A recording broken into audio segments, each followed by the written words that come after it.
Hello viewers, मेरा नाम doctor Saeed है। हमने लाप्लास ट्रांसफॉर्म का चैप्टर स्टार्ट किया हुआ है। ये इसका थर्ड लेक्चर है। हमने प्रीवियस लेक्चर में देखा था कि एक फंक्शन की लाप्लास ट्रांसफॉर्म एक्सिस्ट करने के लिए दो कंडीशन रिक्वायर होती हैं। पहले ये कि वो पीस वाइज कंटिन्यूस हो और सेकंड ये कि वो एक्सपोनेंशियल ऑर्डर हो। तो इस लेक्चर में हम एक्सपोनेंशियल ऑर्डर फंक्शन को डिफाइन करेंगे, इसके एग्जाम्पल देखेंगे और प्रूव करेंगे।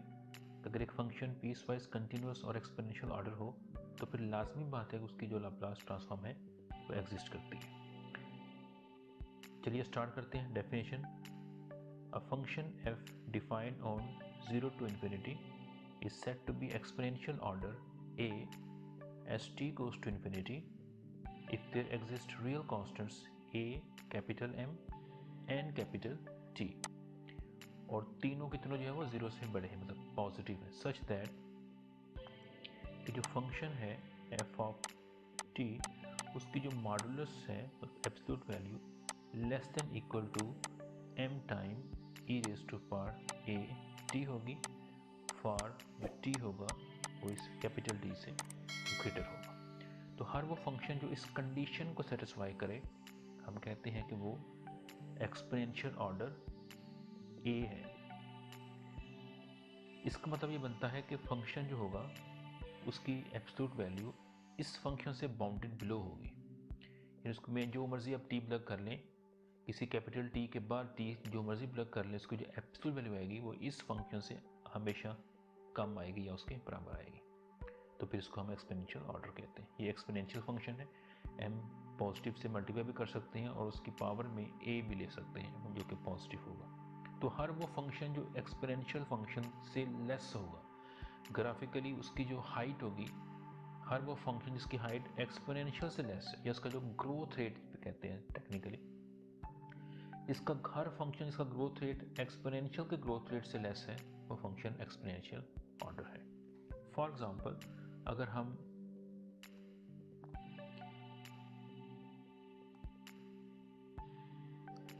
इसको देखना चाहें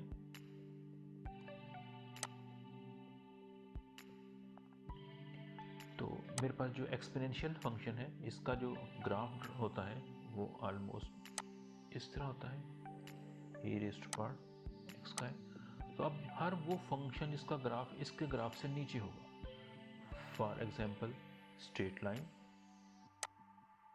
ये देखिए ये स्ट्रेट लाइन जो है जो कि y is equal to x होती है, ये पूरी की पूरी इस ग्राफ के नीचे लाई करेगी। तो इनमें ये जो फंक्शन होगा f of x is equal to x, ये एक्सपोनेंशियल ऑर्डर फंक्शन होगा।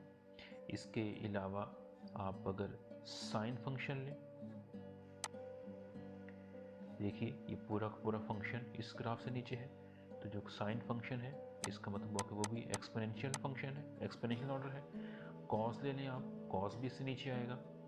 इसका मतलब कि हर वो फंक्शन जिसका ग्राफ इस एक्सपोनेंशियल के ग्राफ से नीचे रहेगा as long as you move to the right. जब x हमारे पास इन्फिनिटी हो जाएगा, x ले लें या t ले लें, बहुत एक्सट्रीम राइट पर जाकर आप देखेंगे, यानी आपने मे भी हो सकता है कि शुरू में कुछ जगह पे ये ग्राफ जो होगा वो उससे ऊपर आ जाए, वो हम वो टी उसमें से वो वैल्यूज निकाल देंगे।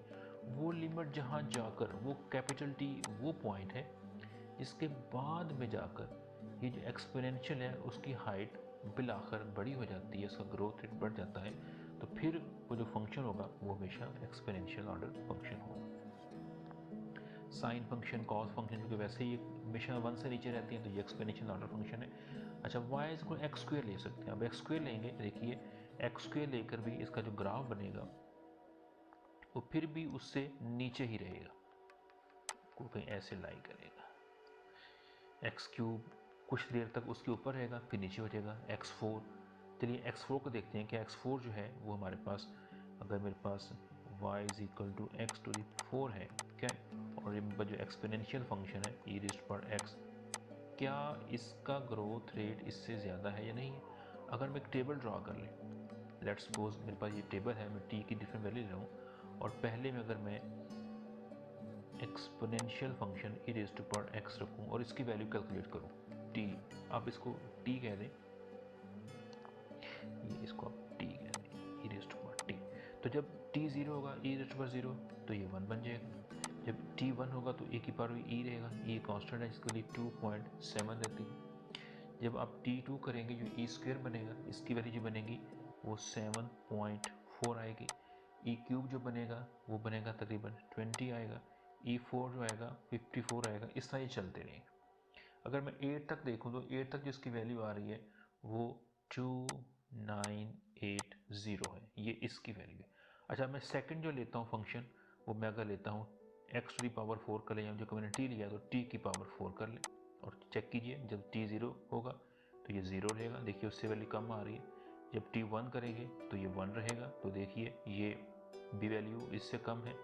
जब आप t को 2 करेंगे, 2 प्लग करेंगे 2 की पावर 4 तो वो होता है 16, तो देखिए लेकिन यहाँ आकर ये इसकी वैल्यू उससे बढ़ रही है। t क्यूब कीजिए, t की वैल्यू जब 3 करेंगे तो 3 की पावर 4 वो आएगा 81, तो देखिए ये उससे बड़ा हो गया। आप जब t की वैल्यू 4 प्लग करेंगे तो ये 4 की पावर 4 आएगा, वो 256 वैल्यू आ रही है। तो देखिए बज़ाहिर यही लग रहा है कि जो t की पावर 4 है इसका ग्रोथ रेट 1 से जो ही आगे मूव कर रहा है ये एक्सपोनेंशियल से बढ़ रहा है, और देखिए यहाँ कितना फ़र्क पड़ गया, ये आगे बढ़ेगा।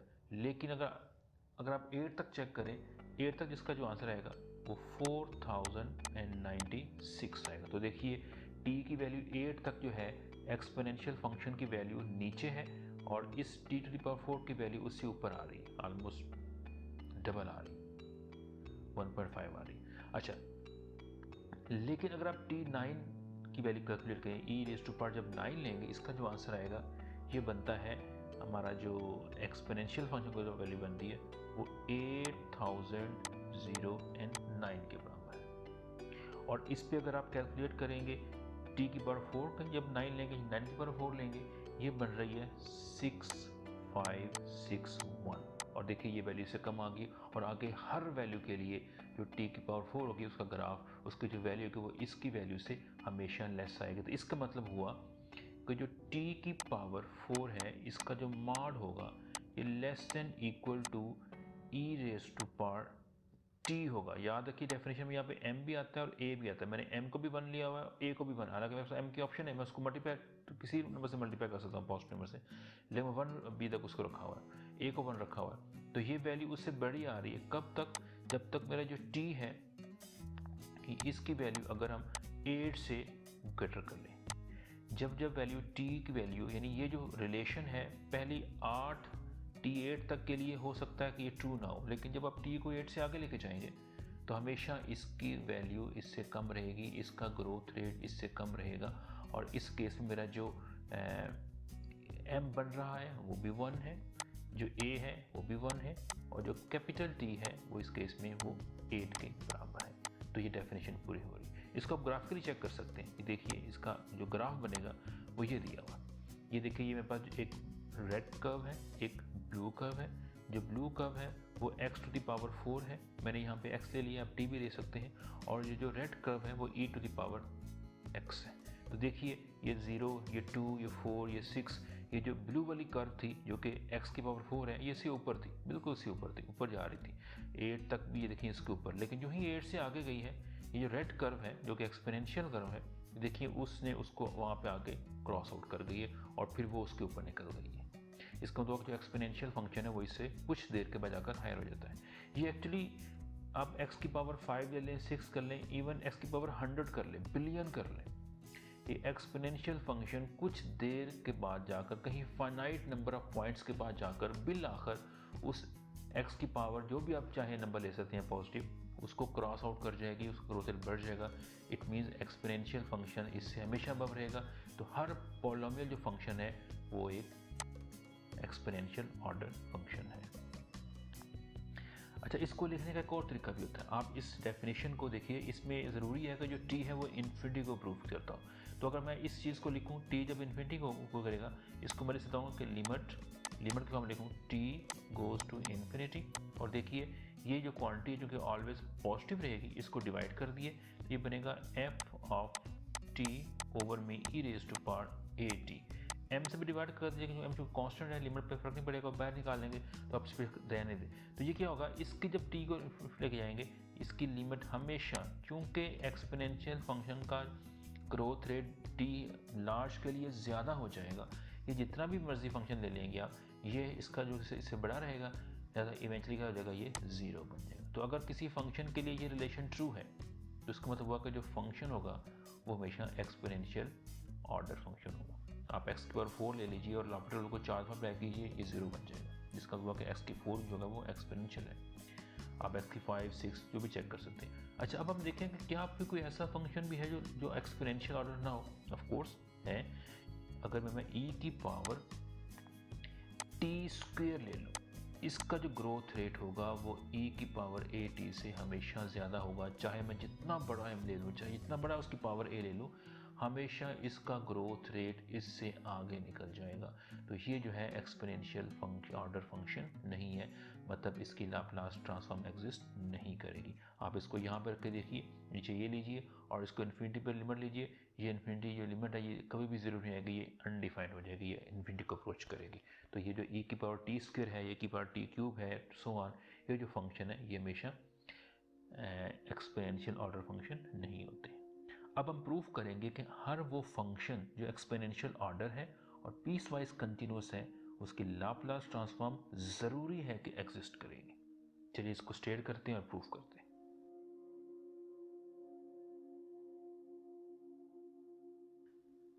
चलिए ये थ्योरम है 11.5, ये पेज 522 पे है। If f be a piecewise continuous function defined on interval 0 to infinity, एक कंडीशन, और second, if f is of exponential order a as t goes to infinity, then Laplace transform of f exists for all s greater than a। तो function के ऊपर दो condition लगाएंगे, एक ये कि पीस वाइज कंटिन्यूस हो इस डोमेन में, और दूसरी वो कि वो एक्सपोनेंशियल ऑर्डर हो। अगर ऐसी दोनों बातें पूरी होती हैं तो फिर उसकी जो लाप्लास ट्रांसफॉर्म होगी वो एग्जिस्ट करेगी एज लॉन्ग एज जो s होगा, जो पैरामीटर है ट्रांसफॉर्म लाप्लास ट्रांसफॉर्म का, वो उस a से ग्रेटर हो, जो कि हमारे पास वहाँ पे ऑर्डर ऑफ एक्सपोनेंशियल है। इसको हम प्रूव करते हैं।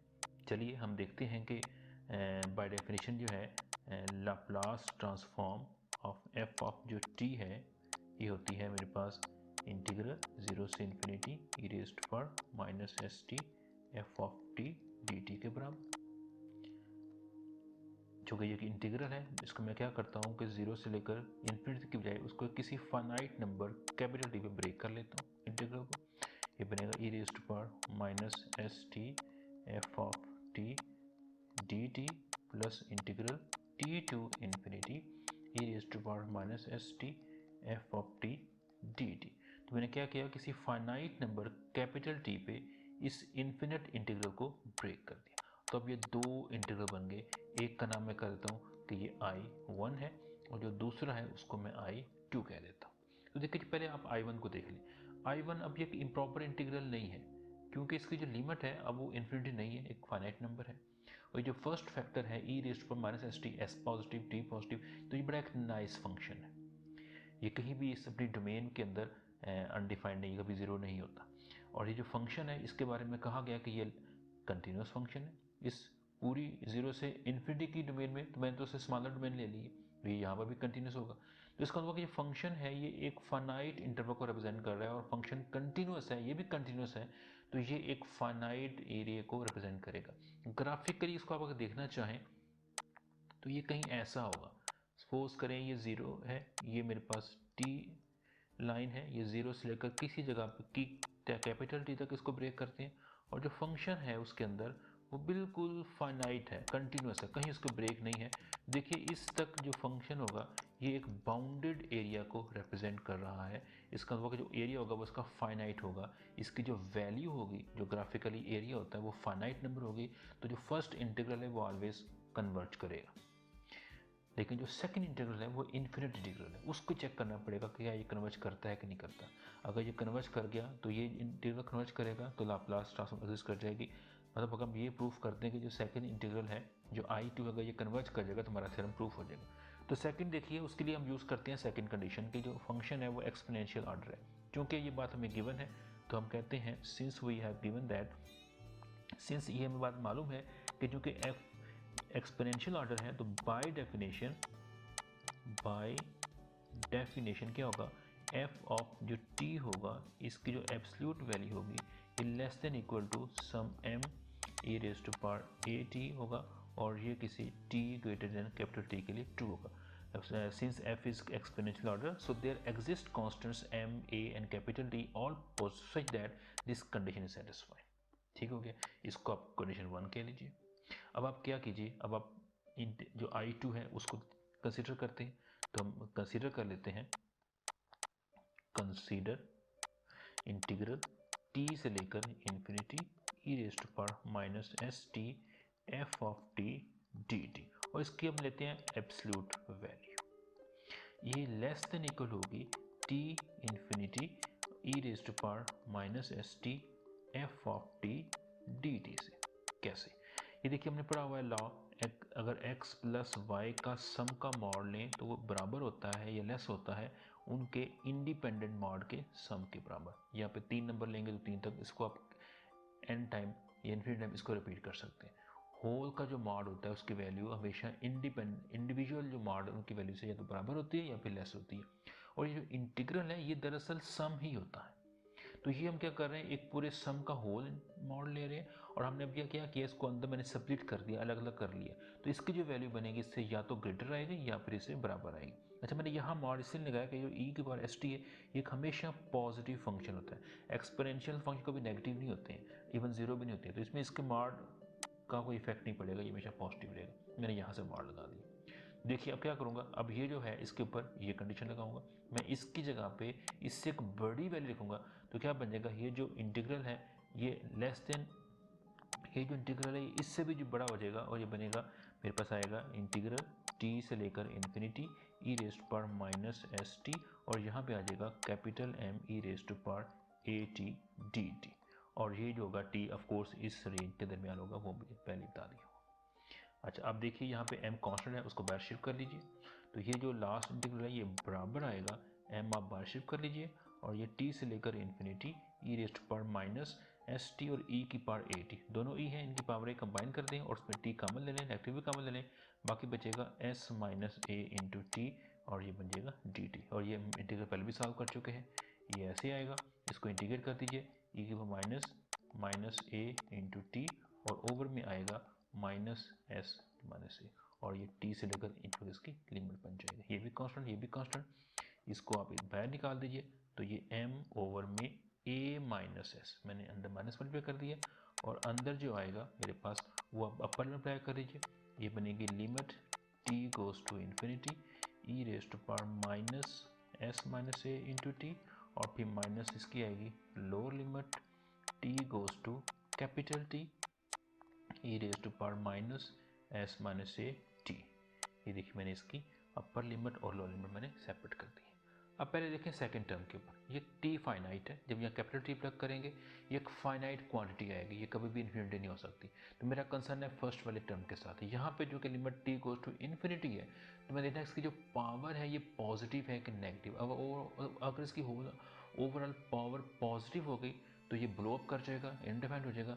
लेकिन अगर इसकी पावर नेगेटिव होगी तो ये बटे में आ जाएगा और फिर वो जीरो को कर जाएगा. तो इसकी पावर जीरो कब आएगी, जब देखें ये नेगेटिव है और t की रेंज वैसे भी इस कैपिटल T और इसके दरमियान है, तो इसका हुआ कि t भी पॉजिटिव हुआ. इसका तो ये अंदर वाली क्वांटिटी अगर मैं पॉजिटिव कर दूं तो ये पॉजिटिव और ये पॉजिटिव बाहर नेगेटिव मिलकर ये नेगेटिव बन जाएगी और बटे में आ जाएगी और फिर जीरो बन जाएगी. अदरवाइज क्या बन जाएगी, अदरवाइज ये अनडिफाइंड होगी. किसका हुआ कि जो इसका आंसर आएगा वो m ओवर में a माइनस एस, और इसका जो आंसर आएगा वो एक फाइनाइट जीरो आएगा इस टर्म का, जब s माइनस ए जो है वो पॉजिटिव आएगी. ये फिर देखिए ये पॉजिटिव होगी तो इस नेगेटिव की वजह से ओवरऑल की पावर नेगेटिव बन जाएगी और बटे के नीचे आ जाएगी, और जब t को इन्फिनिटी करेंगे तो वो जीरो बन जाएगा. और अगर ये चीज़ s माइनस ए लेस देन जीरो आ गई, नेगेटिव होगी, तो इस नेगेटिव की वजह से पॉजिटिव रहेगी और फिर ये इन्फिनिटी बन जाएगी. और अगर ये s और a बराबर भी आ गया तो इस फैक्टर की वजह से ये जीरो बन जाएगा, तो फिर भी ये इन्फिनिटी बन जाएगा. इसका मतलब हुआ कि ये जीरो अगर ये बराबर रहेगी तब भी ये अनडिफाइंड रहेगी.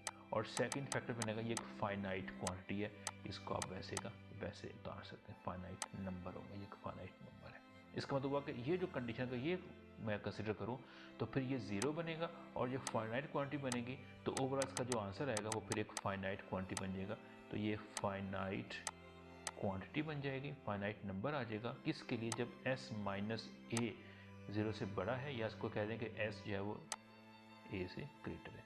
और फिर देखिए इसको कंबाइन कीजिए, लेफ्ट हमारे पास क्या आ रहा था, वो देखिए I2 आ रहा था।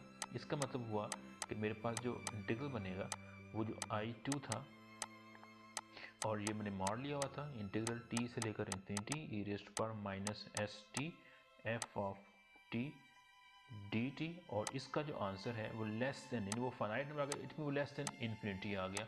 और कब होगा? जब तक हमारे पास for all s greater than a होगा। और यही कंडीशन होती है किसी भी इंटीग्रल के कन्वर्ज करने की। इस इंटीग्रल की जो फाइन एब्सोल्यूट वैल्यू है वो अगर इन्फिनिटी से कम आ गई तो हम कहेंगे कि जो I2 है, इट में जो I2 है वो कन्वर्ज कर गया। और I1 तो पहले कन्वर्जेंट था, अब I1 भी कन्वर्ज कर चुका हुआ है, I2 भी कन्वर्ज कर चुका हुआ है, तो इसका मतलब हुआ कि इसका जो सम होगा, इसका जो सम होगा वो भी कन्वर्जेंट होगा। और ये इंटीग्रल इससे बराबर था, इट मीन्स क्या होगा कि जो लाप्लास ट्रांसफॉर्म होगी वो इसकी एग्जिस्ट कर रही है। तो हम यहाँ से कंक्लूजन निकालेंगे, विच मीन्स कि जो लाप्लास ट्रांसफॉर्म ऑफ एफ है ये एग्जिस्ट कर गई है। और किसके लिए? जब तक हमारे पास जो एस होगा वो ए से ग्रेटर होगा, एंड हेंस प्रूव। तो देखो हमने प्रूव कर दिया कि अगर एक फंक्शन जिसकी जो पीस वाइज कंटिन्यूस हो और उसकी जो एक्सपोनेंशियल ऑर्डर हो, तो उसकी ज़रूरी है कि लाप्लास ट्रांसफॉर्म एग्जिस्ट करेगी। हाउएवर इसकी जो ये जो कंडीशन है ये सब सफिशिएंट कंडीशन है।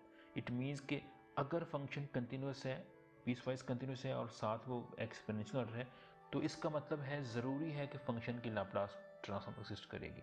लेकिन ये नेसेसरी कंडीशन नहीं है।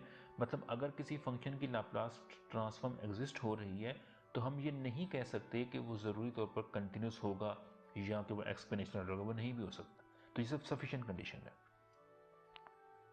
तो देखिए हमने इस लेक्चर के अंदर हमने एक्सपोनेंशियल ऑर्डर को डिफाइन किया, उसकी एग्जांपल देखी, और फिर हमने इस मेजर जो थ्योरम था वो हमने प्रूव कर दिया।